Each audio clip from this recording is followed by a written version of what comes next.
Mheshimiwa Waziri Mkuu na waheshimiwa na maprofesa na mawaziri, viongozi, marafiki, hamjambo. You know, to pick up straight away from what Professor Franceschi just said, there's only one thing more dangerous than putting a lawyer in front of a microphone, and that is putting a recovering academic in front of a microphone in a university. You don't know what's coming. But I think of this as an immense honor to be with you today, to represent the United Nations with you as we mark this extraordinary 60-year diplomatic journey. And I hope briefly, but perhaps not that briefly, to share perspectives from both directions, Kenya in the UN and the UN in Kenya, because I think that 60-year journey has been one of mutual accompaniment and accomplishment, if I can put it that way, a symbiosis. And my brother PS and I were marking that we both use the same word, symbiosis, to think of this, how Kenya and the UN have grown together and have strengthened one another on this continent and in this world to our mutual benefit. So let me begin with Kenya in the UN.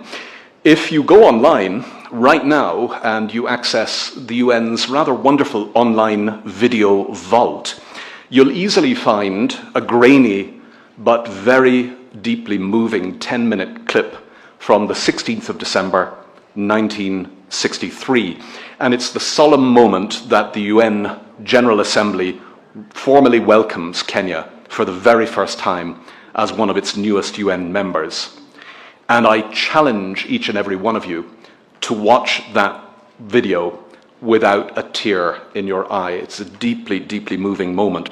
As the then Secretary General U Thant said, and I quote, "Kenya's admission to the United Nations marks a significant step in the decolonization process and the strengthening of our global community. We welcome Kenya and we look forward to its contributions to international peace and security."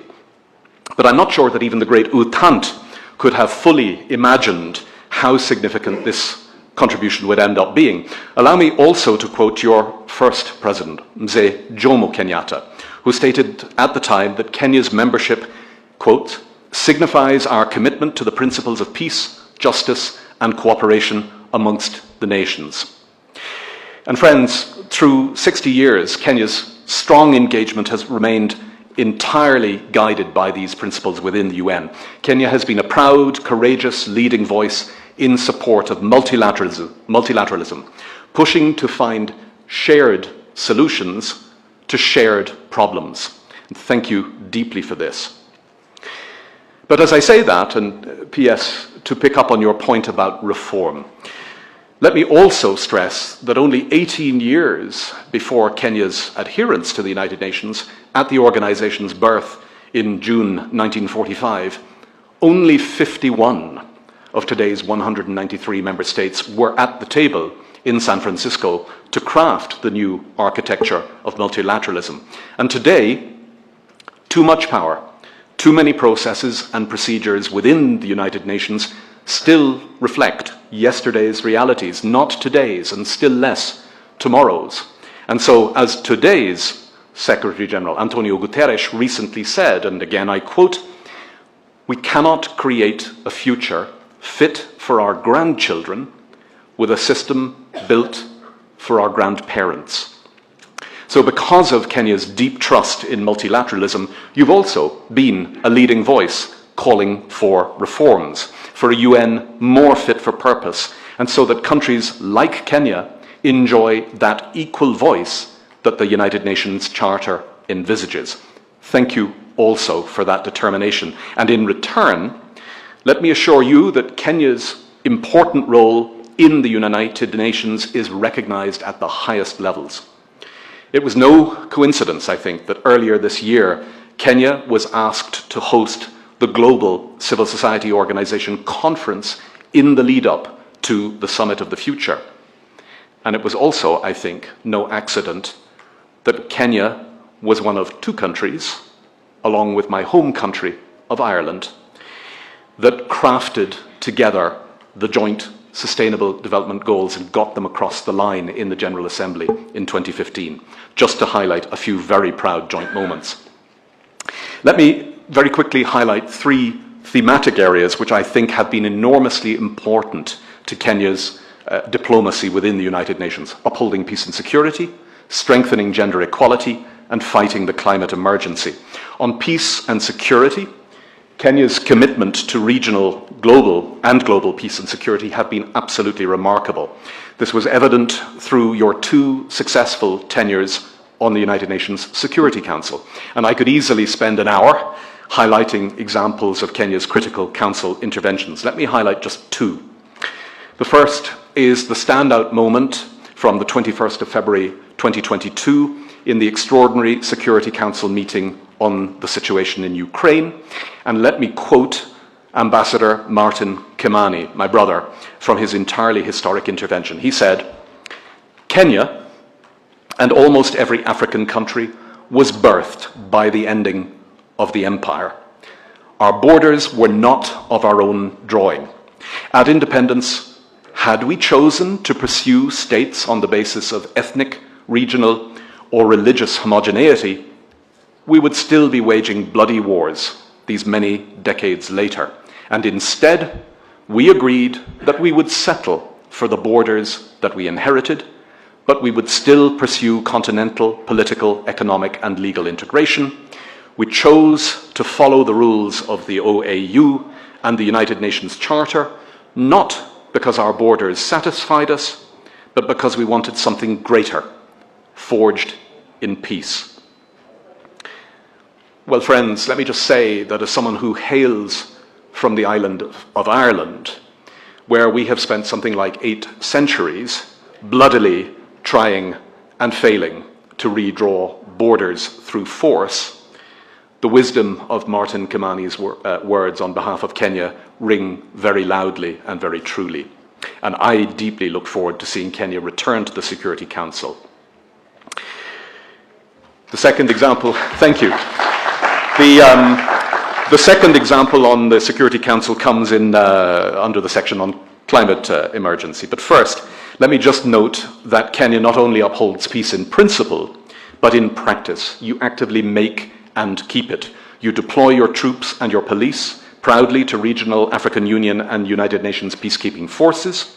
Over the past 45 years, Kenya has committed more than 55,000 troops to UN peacekeeping missions abroad. And right now, of course, you have deployed your police forces to Haiti as part of the multinational security support mission approved by the Security Council last year. And you've been equally active in peacemaking.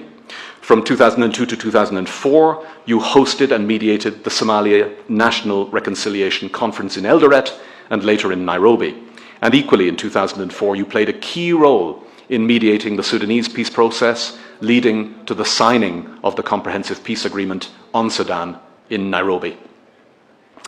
Turning to gender, your leadership has been equally forward there on gender equality, and that leadership goes way back.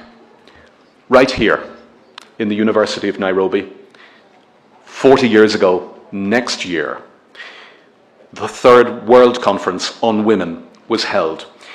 I wonder if there are women in the audience who were part of the team at Nairobi 40 years ago. I have to say, I have the souvenir kanga from that conference, and I will break it out next year to celebrate. It's a beautiful yellow kanga. I will break it out as we mark that 40th anniversary, which led to the adoption of the Nairobi Forward-Looking Strategies for the Advancement of Women. And by the way, it tends to get a little bit eclipsed by Beijing 1995, 10 years later. We'll be celebrating the 30th anniversary, so let's not forget Nairobi. Today, Kenya leads the Gender-Based Violence Action Coalition as part of the Generation Equality Forum, accelerating global action to end all forms of gender-based violence and female genital mutilation by 2026. And finally, let me return to Kenya's continental and global leadership on the climate agenda. Last year's historic first Africa Climate Summit, convened and led by President Ruto, showcased this leadership. Kenya's ambition was to reset and reframe the climate debate which President Ruto rightly considers as trapped in binaries of blame between the North and the South, and instead to trigger climate action financing at scale, at an order of magnitude larger than what's on the table right now, through meaningful reform to the international financial architecture. Kenya's progressive leadership on climate was also hard at work during your Security Council tenure, and I promised I would come back to that, drafting a resolution acknowledging the clear and evident links between climate change and international deterioration in international peace and security. And although that resolution didn't succeed at first go, I'm confident it will when Kenya is next in the Council. Let me, in beginning to wind up, turn now to the other side of the symbiosis, to the United Nations in Kenya.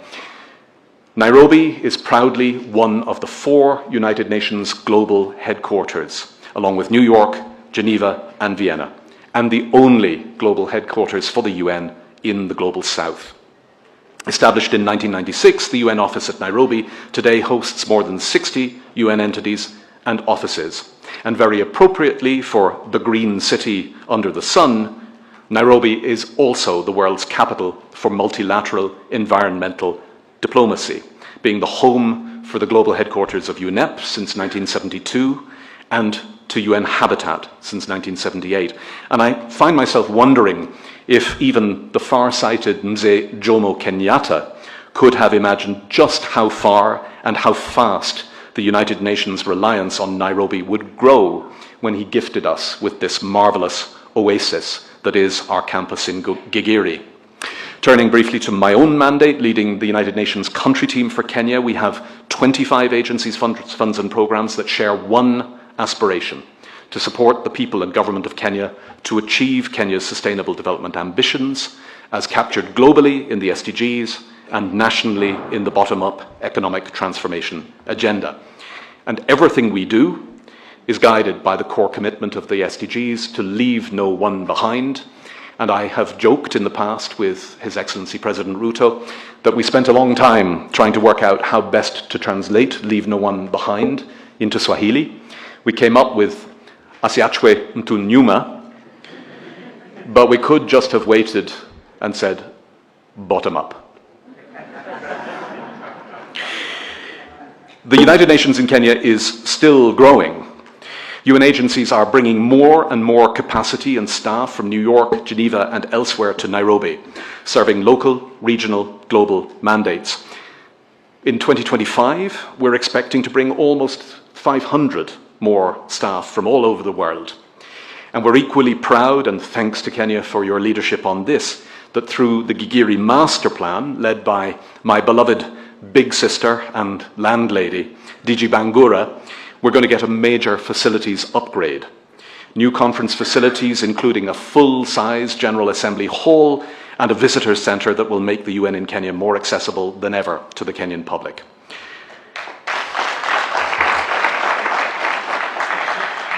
So please, as tomorrow you launch the Kenya Diplomatic Academy, think of us in Gigiri. Think of it first as your home, and think of it also as a reserve of expertise in multilateralism on which you can draw, so that together your Third Secretary cadets and our junior United Nations officials grow together, learn from each other.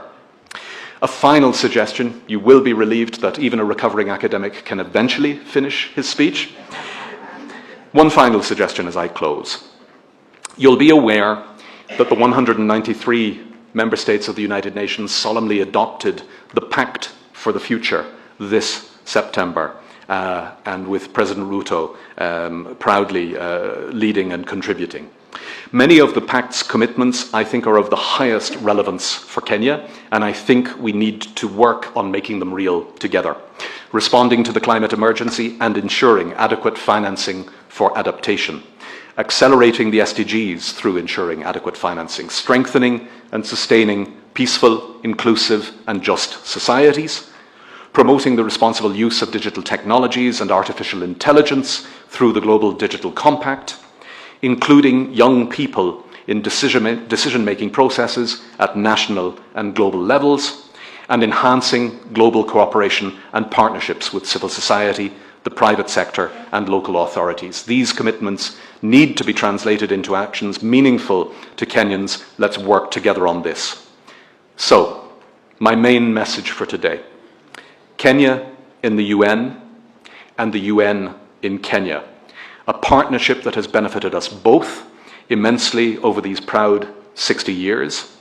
Each of us has been, I think, and remains, a soft force multiplier for the other, amplifying the messages and concerns that we share. From the United Nations side, I can definitely say that we see Kenya as having and continuing to have a preeminent role in the United Nations. When you speak, the world listens. So please, through your diplomacy, continue to speak loudly and proudly. Asanteni sana.